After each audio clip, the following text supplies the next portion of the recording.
1 matin. Bonjour Claude Guéant. Bonjour. Ancien ministre de l'Intérieur, ancien secrétaire général de l'Élysée.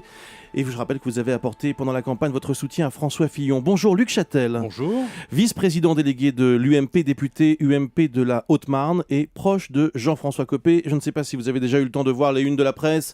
Le progrès, Juppé rend les armes, la guerre des chefs continue. Le courrier Picard, la crise à l'UMP revient en deuxième semaine. UMP, la rupture, ça c'est la une de Ouest France. Et puis Juppé renonce, l'UMP explose, ça c'était la une de Sud-Ouest. Je vous épargne le suicide en direct, ça c'est la une du Figaro.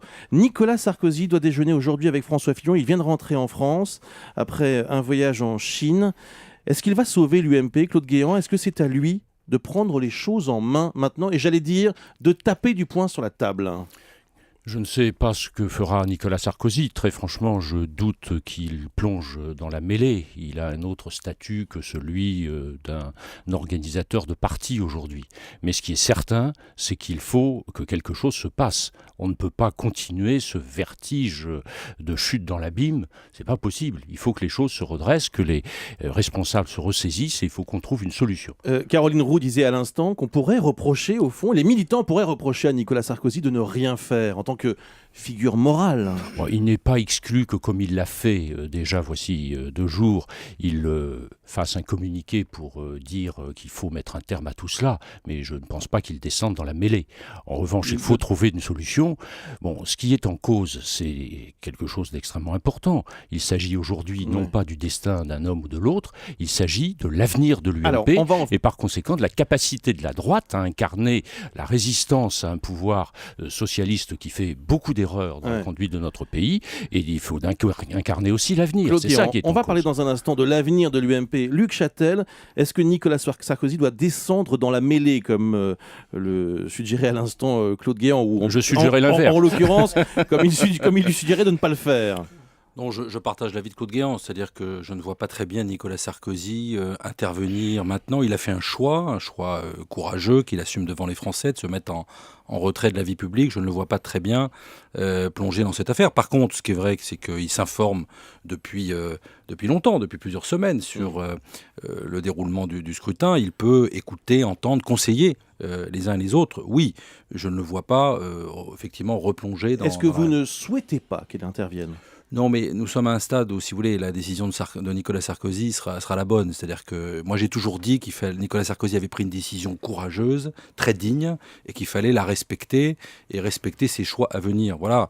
S'il veut revenir et sauver l'UMP, très bien. Je ne suis pas certain que ce soit sa logique actuelle. Et mais je ne suis pas son porte-parole. Alors, vous parlez encore de l'UMP, mais est-ce que l'UMP est encore en vie ce matin, Claude Guéant ? Oui, l'UMP est encore en vie. Je rappelle qu'il s'agissait ni plus ni moins que de désigner un président. Et le jour où un président serait désigné de façon incontestée, il serait évidemment respecté par tous les adhérents et tout le monde se rangerait derrière lui. Moi, vous avez rappelé que j'ai soutenu François Fillon pendant la campagne, c'est vrai. S'il s'avère que Jean-François Copé est celui qui est élu, je serai derrière le président de l'UMP. C'est tout à fait certain. Et je pense que les adhérents souhaitent cela. Mais il faut trouver des solutions.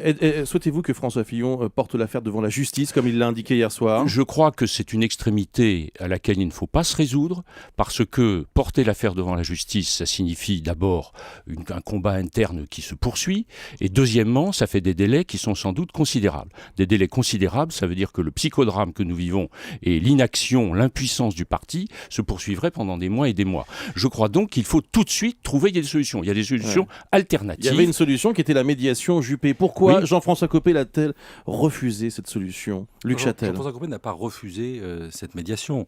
Simplement, il y a un désaccord sur le rôle, la mission qu'Alain Juppé pouvait occuper.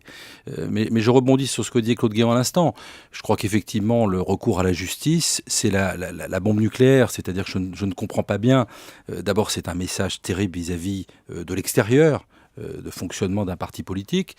Et puis ensuite, on imagine que ça paralyserait. C'est vraiment, à mon sens, ça ne peut pas être la solution. Vous validez entièrement la stratégie jusqu'au boutiste de Jean-François Copé dans cette affaire. Jean-François Copé vous qui le soutenez dans une solution jusqu'au boutiste. Quelle est aujourd'hui, réfléchissons objectivement sur des sorties de crise.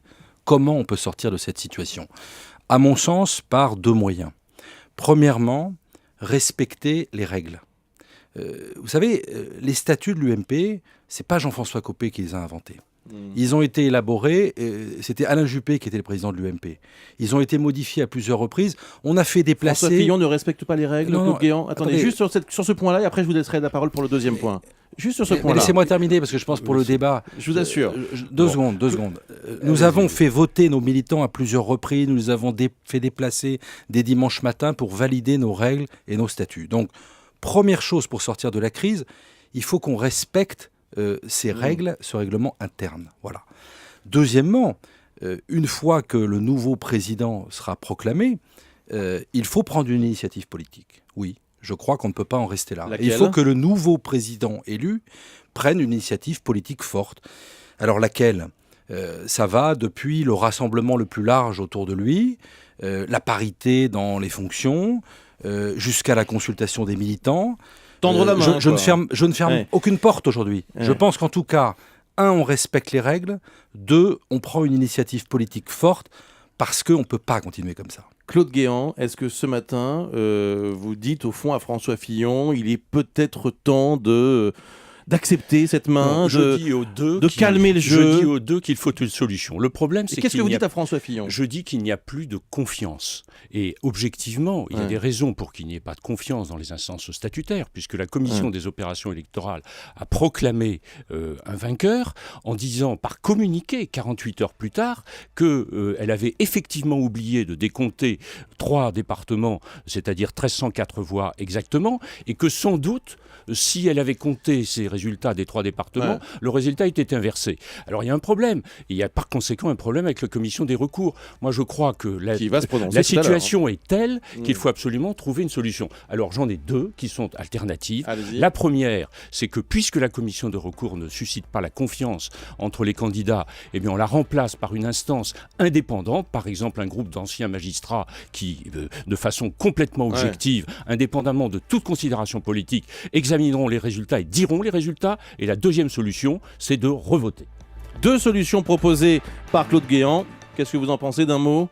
Moi, j'ai proposé 2 solutions. Oui, c'est pas les mêmes, si j'ai bien compris. Non, ce ne sont pas les mêmes. Ouais.